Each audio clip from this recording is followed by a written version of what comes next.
Ini saya mulai ya. Materinya yang terakhir itu, ini slide-nya kelihatan nggak? Kelihatan, Bu. Ini materi terakhir tentang etika penelitian.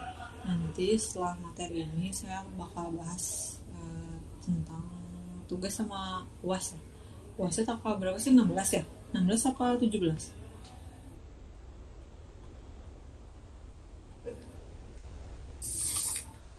Berapa 17 ya. Nanti saya bakal jelasin apa yang ada di UASnya. Ini ya, jadi di dalam meneliti itu ada etikanya. Etika itu berasal dari mana? Pertama dari ada tiga yang di masyarakat. Di sesuatu itu ada moral, etika, sama hukum. Ini bedanya moral, etika, sama hukum. Yang moral itu adalah sebenarnya dia paling rendah. Tingkat satu bukan yang tinggi ya, maksudnya dia tuh paling rendah, paling nggak kelihatan sumbernya dari mana, bisa kayak gitu, bisa nggak kelihatan, kalau sanksinya juga nggak jelas. Nah, itu moral. Tingkat keduanya etika, ketiganya yang paling jelas, yang paling uh, jelas, maksudnya jelas itu jelas aturannya, jelas sanksinya. Itu tingkat ketiga itu hukum. Nah, derajat formalitasnya moral tentu tidak formal. Maksudnya tidak formal itu nggak ada aturan atau nggak ada institusi ya yang mengeluarkan secara formal. Misalnya ada dokumen tertentu kayak uh, apa, kayak misalnya nih kasus kemarin aja, misalnya ada yang lagi ngaji terus disawer. Itu beberapa orang salah, tapi ada orang juga yang merasa itu benar. Jadi eh, untuk di Islam mungkin kita percaya kalau itu tuh secara moral agama itu salah gitu. Jadi walaupun tidak, misalnya di Al-Quran nggak ditulis nggak boleh gitu nyawer orang yang lagi ngaji, misalnya kayak gitu kan nggak ada dia.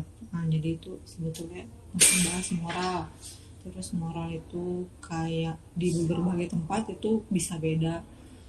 Misalnya kalian tinggal di Bandung terus nanti suatu saat kalian tinggal di pedalaman, itu bentuknya juga beda, bisa beda. Kayak misalnya waktu di Kalimantan itu, di kampung Dayak itu nggak boleh, atau Dayak mana ya ini, waktu itu saya survei di sana itu katanya nggak boleh kalau misalnya kita nggak dipersilahkan masuk, tapi kita masuk ke dalam teras itu nggak boleh, nanti harus uh, ada apa gitu gitu kan. Nggak, sebetulnya mereka nggak punya itu aturannya tuh tertulisnya nggak jelas itu sanksinya apa. Itu juga masih bagian dari moral, kayak mengucapkan salam. Terus kalau misalnya ada orang lewat terus kalian menundukkan kepala gitu, kayak menjaga sopan santun ke orang yang lebih tua, itu kan moral. Tapi kalau misalnya eh, kalau misalnya kalian melakukan hal yang dianggap secara moral itu salah, itu ada sanksinya. Tapi sanksinya juga sanksi sosial, misalnya diomongin atau dijauhin. Gak sampai sanksi yang harus bayar berapa gitu, tuh harus bayar berapa. Mungkin bisa juga ya untuk kalau kasus-kasus tertentu gitu, kalau misalnya ada kayak persetujuan antara kaum kaum lagi antara komunitas adat, itu kan bisa aja kayak gitu. Terus biasanya institusi yang mengeluarkannya masyarakat atau agamanya atau komunitasnya. Terus yang diikat ya orang yang ada, misalnya orang yang termaksud ke komunitas itu yang ada di situ lokasinya. Jadi nggak semua orang orang daerah lain gitu, nah tempat-tempat lain itu nggak eh, apa, nilai moralnya beda jadinya. eh, Nilai moralnya beda sama masyarakat di situ ya. Jadi misalnya saya lama di Bandung atau kalian misalnya ada yang asalnya dari daerah mana, kita mungkin punya nilai moral, beberapa nilai moral yang berbeda gitu. Yang kedua ini etika. Nah, etika ini biasanya berkaitan sama profesi. Kayak di kedokteran itu kan ada tuh apa, kode etik kedokteran, kode etik pengacara. Ini semi formal. Jadi ada yang sifatnya sangat formal, ada yang enggak terlalu formal, jadi dia bisa dikatakan sebagai seni formal. Dan kalau misalnya di moral muatannya benar salah, kalau di etika itu muatannya boleh sama tidak boleh. Nah, terus sifatnya resmi karena dikeluarkan asosiasi profesi ya disetujui sama profesi tertentu, misalnya kedokteran tadi atau pengacara, dosen misalnya kayak gitu juga bisa. Terus yang ketiga hukum. Nah, hukum ini yang mengikat mengikat misalnya kita di Indonesia, berarti yang mengikatnya yang hukum-hukum yang berlaku di Indonesia. Nah, dia muatannya sah tidak sah dia tertulis, misalnya terkait pidana itu ada ini itu. Kalau misalnya juga apa terkait tata ruang juga ada, terus sanksinya juga jelas. Kalau misalnya melanggar ini sanksinya kayak gimana, dendanya berapa, itu kan jelas. Institusi yang mengeluarkannya negara. Nah, terus eh, kalau sekarang etika penelitian, apa yang dimaksud dengan etika penelitian gitu, apa yang dimaksud dengan penelitian yang etis atau yang enggak etis gitu. Jadi secara etis kegiatan meneliti itu kan menyeimbangkan usaha antara kita mengembangkan ilmu pengetahuan sama kewajiban untuk memperlakukan sesama partisipasi secara layak ya. Jadi di sini itu ada hubungan kalian sama partisipannya atau orang yang kalian wawancara, orang yang kalian kasih kuesioner. Jadi gimana hubungan itu tuh, hubungan antara kalian itu sehingga penelitiannya bisa dikatakan sesuai etis atau sesuai dengan etika berpeneliti, etika melakukan penelitian gitu. Masalah-masalah etika di penelitian itu banyak ya. Pertama bisa masalah yang diangkat sama terkait tujuan. Ini masalah yang diangkatnya apa? Nah, misalnya kalian masalah yang diangkatnya itu misalnya ya, kalau di Indonesia kan yang tadi kan saya bahasnya etika moral itu bisa beda beda, dia tuh nggak nempel di semua tempat, itu nggak sama. Jadi bisa tuh di Indonesia pasti beda sama di US. Misalnya kalau di US kita bisa masalah gimana nih caranya biar masalahnya aborsi tinggi, obat apa yang bisa membantu untuk aborsi misalnya gitu ya. Di Amerika kan ada pro choice gitu, kalau di kita mungkin nggak ada. Nah itu mungkin kalau misalnya kalian penelitiannya masalah diangkat tentang aborsi dan tujuannya ingin ingin membantu aborsi menjadi lebih mudah, mungkin itu jadinya nggak sesuai dengan etika penelitian yang di Indonesia gitu. Terus yang kedua, metode pengambilan datanya kayak gimana, apa metode pengambilan datanya itu kalian nggak izin dulu, sembunyi-sembunyi, itu data rahasia tetap kalian pakai, itu juga uh, bukan bukan perilaku yang etis. Terus metode pengambilan hasil akhir analisis, simpulannya kayak gimana, cara ngambilnya itu sesuai dengan tahapan, sesuai sama kaidah penelitian enggak,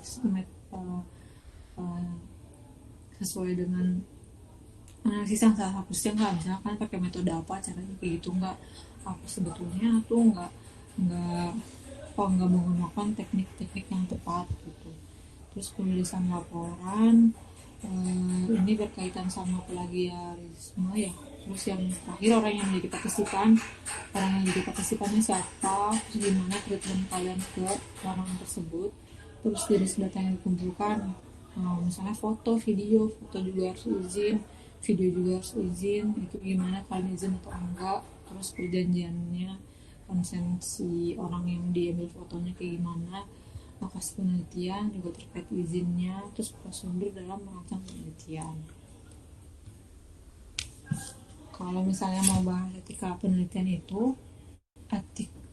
penelitian itu kita bisa bahasnya dari sebelum pelaksanaan, selama pelaksanaan, sama sesudah pelaksanaan.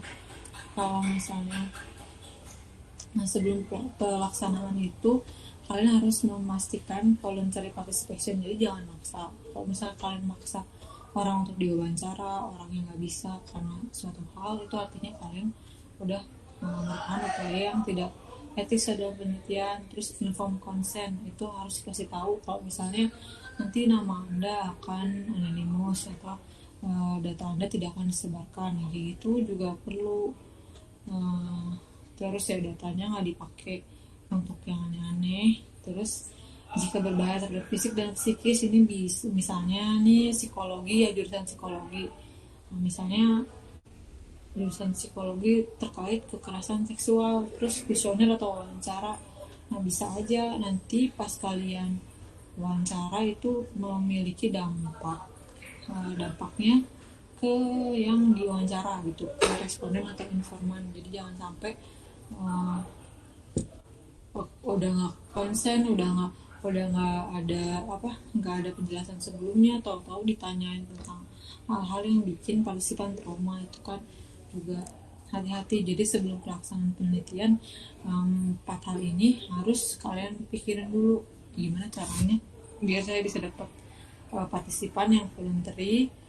Terus nanti inform konsennya terkait hal-hal apa aja, terus nanti saya mau menjamin datanya, terus uh, kalian juga harus bisa mikirin dampaknya ke partisipannya kayak apa. Terus hal-hal yang harus diperhatikan selama pelaksanaan penelitian terkait etika penelitian itu saat kalian melakukan wawancara atau misalnya uh, wawancara atau misalnya kuesioner nih, terutama ini sih tadi ya terkait jurusan psikologi karena lebih rasakan ya, karena yang dia wawancara biasanya kasusnya ada kasus-kasus tertentu yang punya efek samping tadi trauma ada misalnya jadi punya mental health setelah kejadian itu, terus diungkit lagi jadi makin makin ingat atau makin apa, sehingga ada perubahan perilaku, bahkan ada yang mungkin tiba-tiba pingsan atau apa gitu saat proses pengambilan wawancara. Nah itu harus hati-hati saat pengumpulan data. Terus juga kan kalian juga kalau anak PWK mungkin banyaknya ngumpulin datanya ke pemerintah. Nah itu gimana? Kalian harus tetap menjaga etika penelitian ketika dinasnya tidak mau itu ya menganggap data itu data rahasia, ya berarti nggak bisa. Berarti kalian harus punya alternatif data ya. Gimana apa misalnya data sekunder nggak ada, apa bisa lewat wawancara kayak gitu. Jadi kalau misalnya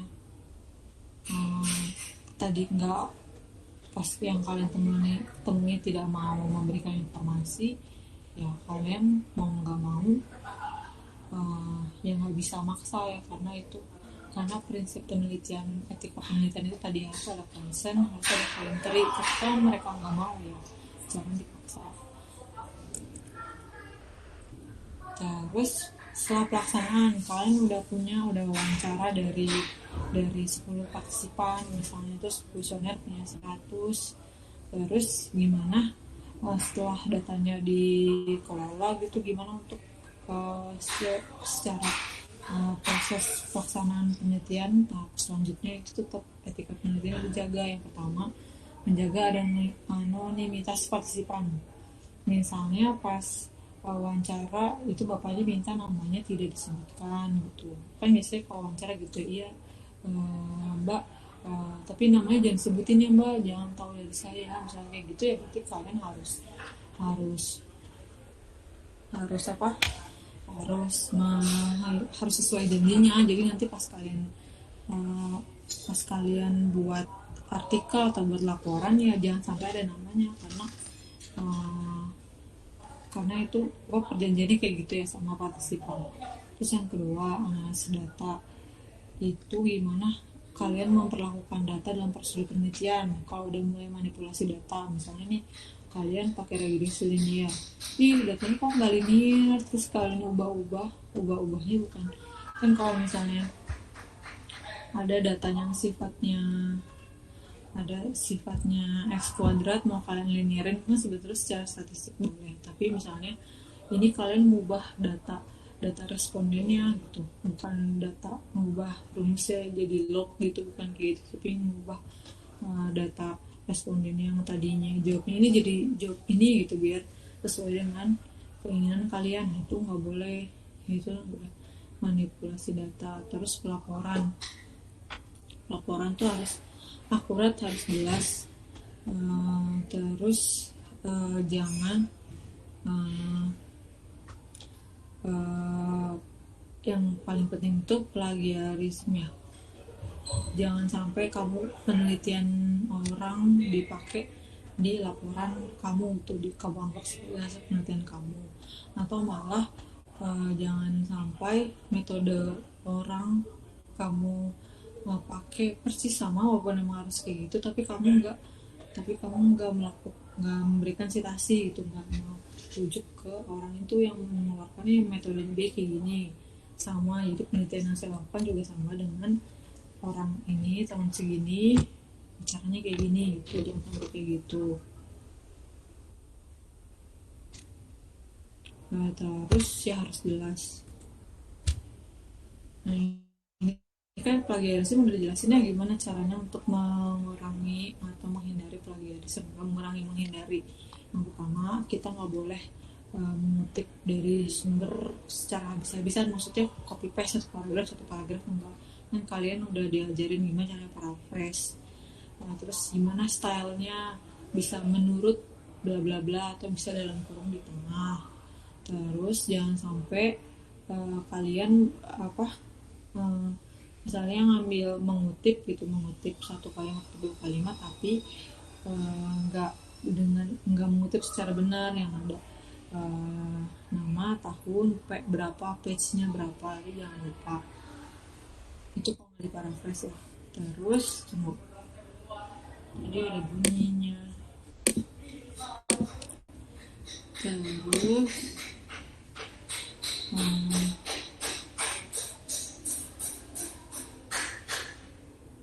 kalau jadi kadang kalau mahasiswa itu nggak tahu mana yang harus pakai, mana yang harus sumbernya, mana yang nggak ada. Kayak data-data fakta yang ada angkanya, apalagi misalnya Bandung tuh luasnya segini, jumlah penduduknya segini, itu harus pakai sumbernya, misalnya kota Bandung dalam angka tahun berapa. Jangan lupa. Terus kadang kalian kayak saya pernah dengar di berita kalau Bandung tuh urutan satu apa, kan terus aja Bandung itu merupakan kota nomor satu terapa. Nah itu tuh harusnya berdasarkan data juga, apa nomor satu itu menurut kalian aja atau pakai perasaan kalian aja nomor satu. Jadi itu harus ada sumbernya, yang angka-angka terkait posisi yang kayak tadi. Terus kalau kalian di latar belakang terumusan masalah tuh bilang harus pengembangannya harus kayak gini, pengembangannya harus kayak gimana gitu. Itu juga, itu kan teori ya, dari teori berarti siapa yang bilang kayak gitu.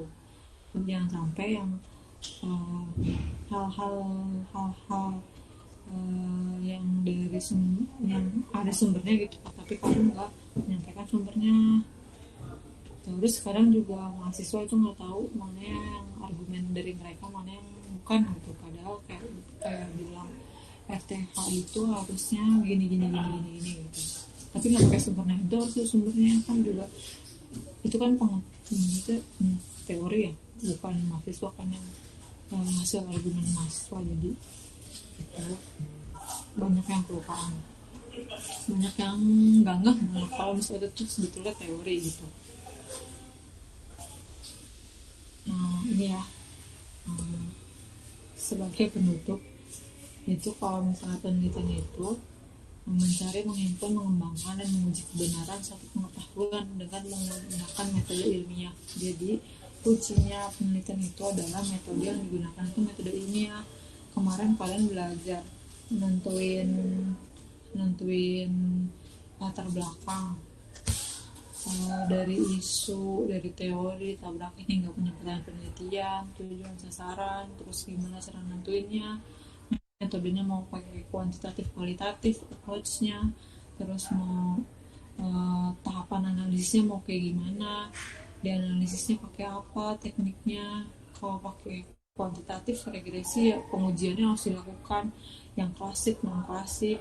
Nah itu terus pengumpulan kesimpulannya kayak gimana, pengambilan uji hipotesis kayak gimana. Jadi harus jelas ya langkah-langkahnya, tahap-tahapnya. Kalian harus bisa menjelaskan, terus juga ada dasarnya gitu. Itu metodenya, metode ilmiah. Terus jangan lupa di penelitian itu, teori itu dia tuh kayak Berarti kayak solely penelitian. Jadi penelitian itu nggak mungkin berangkat dari bukan teori. Terus penelitian itu juga nggak akan jalan kalau nggak ada teorinya. Terus penelitian itu juga bisa menghasilkan teori ya. Jadi teori ini itu hal kunci di dalam penelitian. Teori bisa membantu kalian untuk menghasilkan topik latar belakang rumusan masalah itu tuh penelitian yang baik itu malah ada landasan, harus ada landasan teorinya. Jadi ketahuan kenapa sih kamu meneliti ini, ya karena kondisinya kayak gini, teorinya kayak gini, sehingga saya meneliti ini gitu. Terus habis itu kamu menghasilkan pertanyaan penelitian. Nah, pertanyaan penelitiannya juga berkaitan sama latar belakang rumusan masalah yang landasannya dari teori. Ketika kalian merancang penelitian juga tahap-tahapannya, tekniknya, metode, penentuan populasi, sampel, itu juga kan dari teori juga.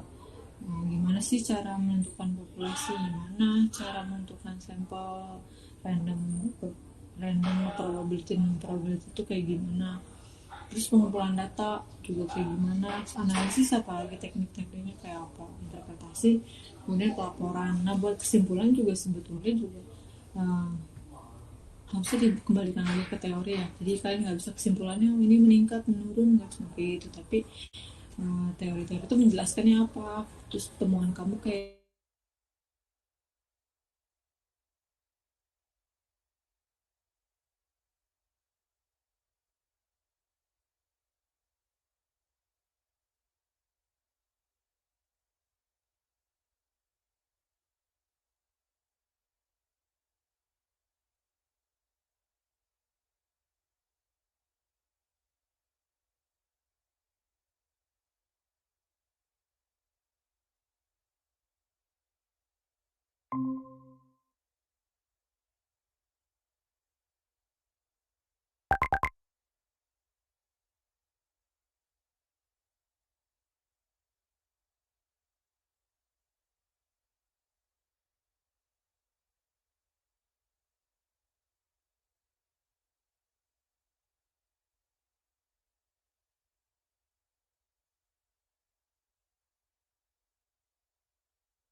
objektif gitu. Jadi kalau penelitian itu sebetulnya kalau kalian kalian tuh pasti bisa menjawabnya asal kalian punya metode teknik yang tepat ya. Tapi yang lebih penting itu adalah bukan menjawab pertanyaannya, tapi yang lebih penting dan lebih susah itu sebetulnya kalian mendapatkan pertanyaan yang baik. Jadi nanti kalau tantangan kalian selanjutnya adalah membuat pertanyaan penelitian yang baik, pertanyaan penelitian yang baik, yang objektif, yang jadi gimana dia dihasilkannya, dari mana, dari teori apa, itu pertanyaan kamu aja gitu, karena kamu menilai itu hal-hal jadi kayaknya ini gampang deh, ini kayaknya lebih gampang kayak gini deh kayak gitu, padahal kondisinya kayak gitu. Jadi padahal yang lagi masalah ini tapi kalian menghindari masalah itu karena itu susah dicarinya misalnya, jadinya bukan good question. Jadi nanti saat metode master ya, saat master saya nggak tahu master itu outputnya apa, mungkin sampai pertanyaan penelitian, ya itu pasti kalian lama buat pertanyaan penelitian. Nah, pertanyaan penelitian contohnya gini nih, misalnya bagaimana sih peran masyarakat desa ini dalam mengembangkan potensi wisata desa A misalnya itu. Nah, punya pertanyaan penelitian itu turunnya tuh dari mana? Nah, kalian harus tahu faktanya, kalian harus teori kenapa coba peran yang diidentifikasi. Memang secara teori peran masyarakat tuh harus kayak gimana dalam pengelolaan wisata, kayak gitu. Terus bisa juga pertanyaan penelitiannya bagaimana pemerintah, bagaimana misalnya ya anak MPL-nya ada bagaimana dampak urban sprawl terhadap terhadap ketahanan pangan. Kan jadi pertanyaannya, kenapa sih ketahanan pangan, memang ketahanan pangan tuh kayak gimana kondisinya, kenapa ketahanan pangan sama urban sprawl, hubungannya apa ketahanan pangan sama urban sprawl. Nah, buat pertanyaan penelitian itu tuh kamu tuh harus punya bekal teori dulu. Selain bekal teori, baru bekal-bekal fakta informasi di lokasi itu. Misalnya tadi urban sprawl di Kabupaten Bandung, kondisi ketahanan di Kabupaten Bandung. Nah, dari dua itu, teori fakta, itu baru kamu bisa merumuskan pertanyaan penelitian. Jadi pertanyaan penelitian itu nggak di penelitian yang baik ya, pertanyaan penelitian itu nggak muncul hanya dari rasa penasaran kalian aja. Jadi itu harus ada landasan teorinya juga gitu.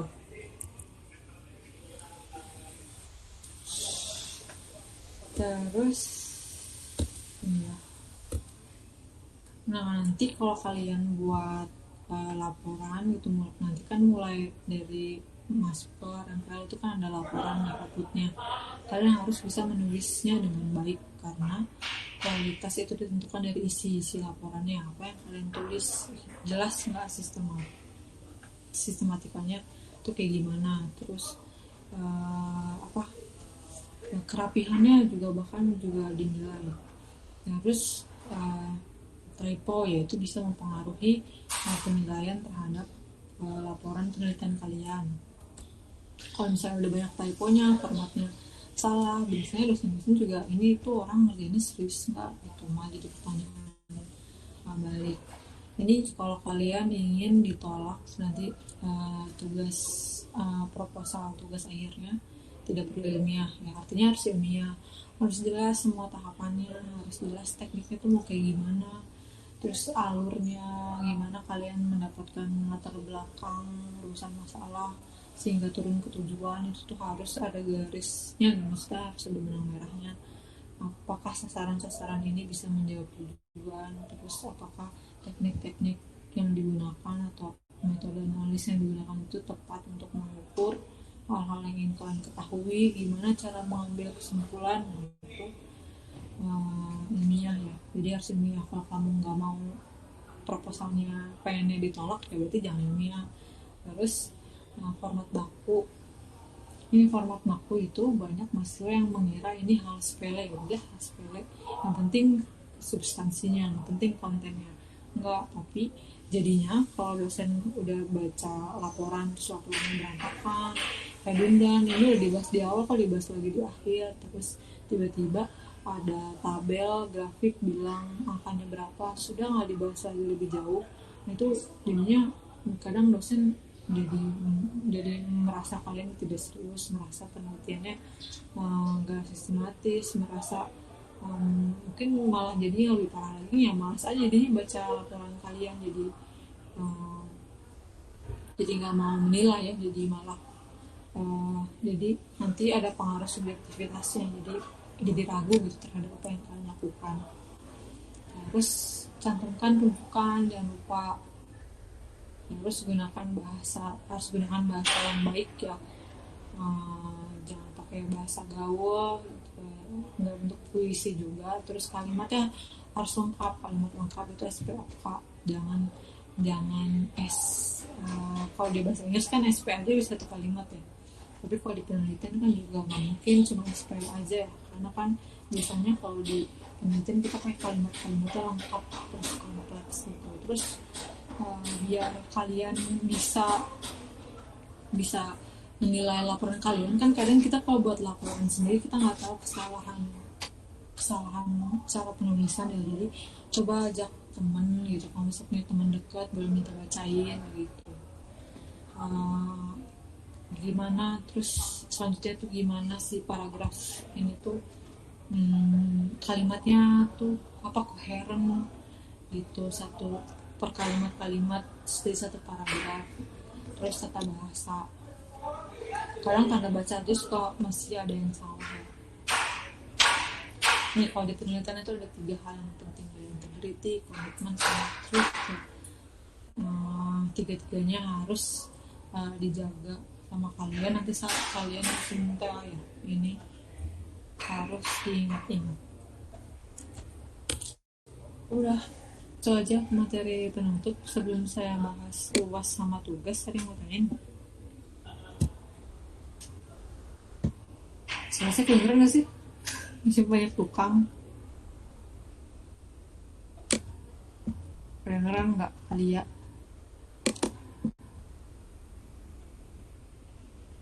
Halo, halo. Halo Alia, Akbar. Iya Bu, Kedengeran nggak? kedengeran Bu. Ada yang mau Saya tanyain nggak? Gimana? enggak Bu, ada Nggak ada. belum ada gitu.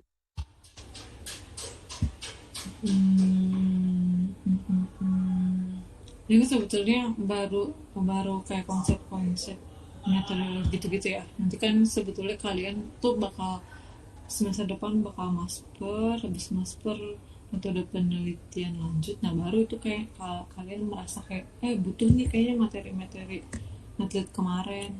Nah, makanya jangan lupa ya, eh, karena nanti tuh masih banyak juga mahasiswa pas udah MPL tuh bingung, bu pendekatan tuh ada apa aja. Kemarin kita udah belajar ya, ada kuantitatif, kualitatif, terus berdasarkan tujuan ada deskriptif, ada eksploratory, eksplanatori, prediktif. Nah itu jangan lupa, atau seenggaknya catatan sama sumber-sumber bacaan kalian itu jangan di yang dibakar dulu gitu, catatannya disimpan buat nanti metode penelitian lanjut. Terus udah mulai aware sama kalian itu sukanya tuh isunya apa, apakah isu transportasi, apa ekonomi kota, ekonomi wilayah, apa pengembangan wisata, pengembangan desa, apa evaluasi kebijakan atau kayak gimana. Nah itu coba mulai aware sama interestnya kalian di mana, biar nanti pas master, itu tahu arahnya mau kemana ya, arah masalahnya, topiknya. Terus itu aja sih, yang substansi.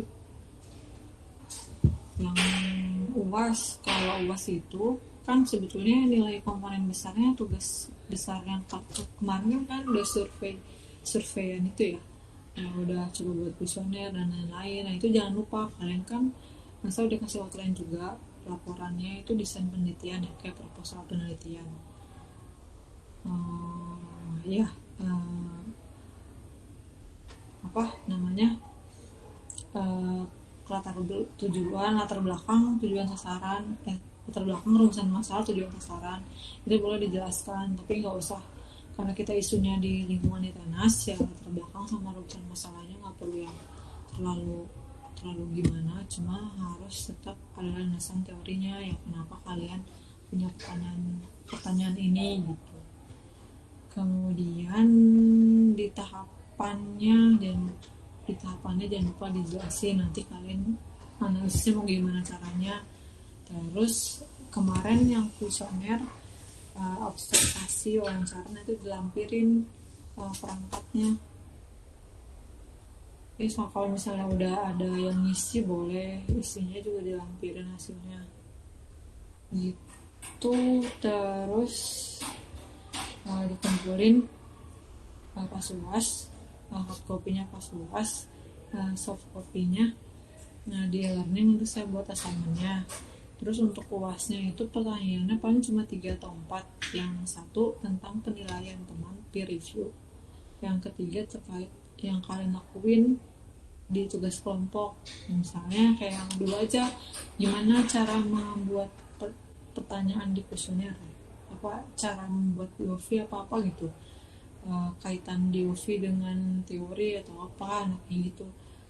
Kalau misalnya kalian terlibat di tugas kelompok kalian, terus tahu kaitannya atau tahu tahapan-tahapan penelitian prosesnya kayak apa, kalian pasti bisa jawab. Tapi kalau misalnya kalian cuma cuma tahu teorinya tapi kalian nggak aktif di kelompok, mungkin agak bingung. Apalagi kalau kalian nggak tahu konsepnya terus juga nggak aktif di kelompok, itu pasti bakal kesulitan jawab. Cuma jadi karena saya positifnya kalian semua aktif di kelompok kalian, pasti kalian bisa jawab. Jadi harusnya was nanti nggak susah gitu. Jelas nggak? Ini mau tanyain nggak? Ini saya sambil absen ya. Absennya di sini.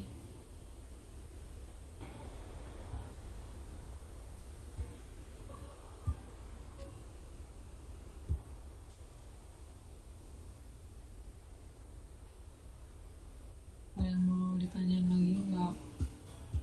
Enggak lagi, nggak ada yang nanya dari tadi. Istin, mana Istin? Istin biasanya nanya. Istin hadir nggak?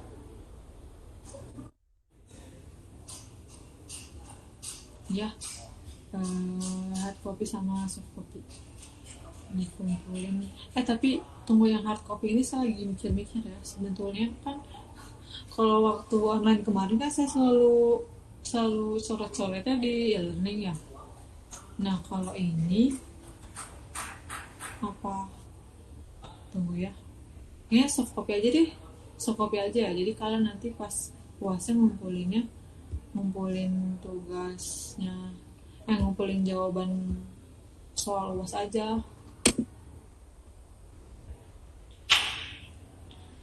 Hmm, berarti tugasnya kita usahain tugasnya disimpulkan saat UAS berkelompok yang bakal diomongin.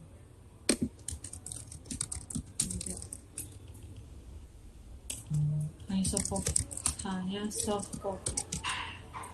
Soft file, kenapa sih soft copy?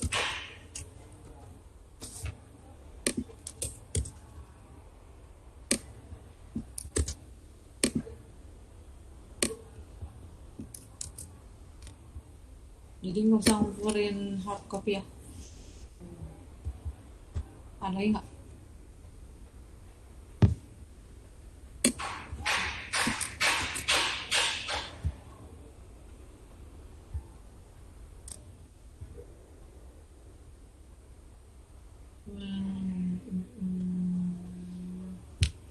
Ada lagi yang mau tanyain? Yaitu kalian coba jelasin laporannya sejelas mungkin ya. Pokoknya yang dinilai sama saya itu adalah yang nilainya bagus itu yang nyambung antara latar belakang sampai rumusan masalah, sampai tujuan, sampai sasaran, sampai DOV-nya, sampai kalau DOV kan berarti cara variabelnya, terus gimana cara ngumpulin datanya, gimana cara analisisnya. Kalau misalnya laporan kalian bisa menunjukkan itu tuh hal yang maksudnya hal nyambung gitu, nggak identifikasi kebersihan tapi caranya, tapi yang variabelnya kok variabelnya nggak menggambarkan kebersihan gitu, kayak gitu berarti nilainya nggak akan maksimal. Pokoknya saya lihat kayak koheren antara seluruh itu gitu. Harus juga lampiran kuesioner kayak gitu tuh bisa datanya misalnya skala nih, kayak skala. Nah terus apalagi kalau ada orang yang variabelnya beberapa pertanyaan tapi skalanya beda-beda, ini nanti kayak gimana ngolah datanya, kan susah ya kalau skalanya beda-beda, yang 1, 1, 2, 3, 4, 5, 1, 1, 2, 3, 4 itu kan aneh gitu. Jadi saya nilainya sampai situ. Ketika kalian bisa menunjukkannya dengan baik gitu, kalau itu tuh koheren, itu tuh nyambung, itu bisa menjadi alat untuk menjawab pertanyaan penelitian, bisa menjadi alat untuk mencapai tujuan gitu, nilainya bisa bagus. Tapi kalau misalnya kalian dari sekarang merasa kayaknya ini udah enggak ya, berarti kalau ini bisa menebak nilai kalian tuh nanti nggak akan maksimal. Makanya saya selalu di akhir mata kuliah kan nanya, ya ada yang mau tanya ini nggak terkait variabelnya, karena untuk membuat tugas ini tuh prosesnya nggak proses 5 hari atau seminggu sebelum pengumpulan, tapi dari awal kalian kuliah. Terus ini pertanyaan Istin, kajian pustaka bagaimana urutan penulisan teori-teori apakah dan terserah penulisan itu ada ketentuan urutannya.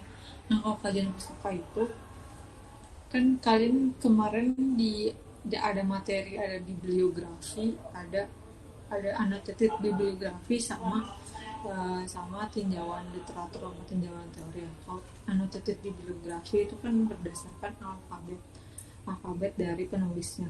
Tapi kalau misalnya kalian pustaka itu kalian cari hal yang general dulu, misalnya kalian menelitinya tentang RTH misalnya, tentang dampak revitalisasi RTH terhadap interaksi sosial misalnya deh gitu. Anak-anak kelas soalnya saya nggak lupa. Cari yang mudah maksudnya. Eh, yang pertamanya TH dulu. Di dalam TH itu ngejelasin definisi, fungsi gitu, peran, baru ngejelasin interaksi sosial dan lain-lain. Kalau misalnya istin tuh terkait preferensi tempat makan ya, istin bisa boleh diawali sama preferensi itu apa gitu, atau misalnya istin tuh tentang preferensi tempat makan kan atau apa, saya takut salah. Nah, apa sih? Kalau misalnya tentang kebersihan toilet itu boleh, yang pertamanya bahasnya kebersihan dulu. Kebersihan itu ada apa. Misalnya di kebersihan itu ada komponennya ABC, baru ABC-nya itu baru dijelasin. Ketertarikan mahasiswa terhadap kafetaria. Misalnya yang pokoknya konsep yang awalnya itu yang di atasnya gitu, Palestina yang jadi kayak payungnya. Misalnya ini kan preferensi ya, berarti terkait preferensi untuk uh, ketertarikan terhadap, misalnya kan kafetaria kan ini ya cuma istilah di tenas doang, misalnya tempat makan. Misalnya di situ ada komponen-komponennya, baru komponen-komponen masing-masing dijelasin setelahnya gitu istin, kayak harga, terus apa, varian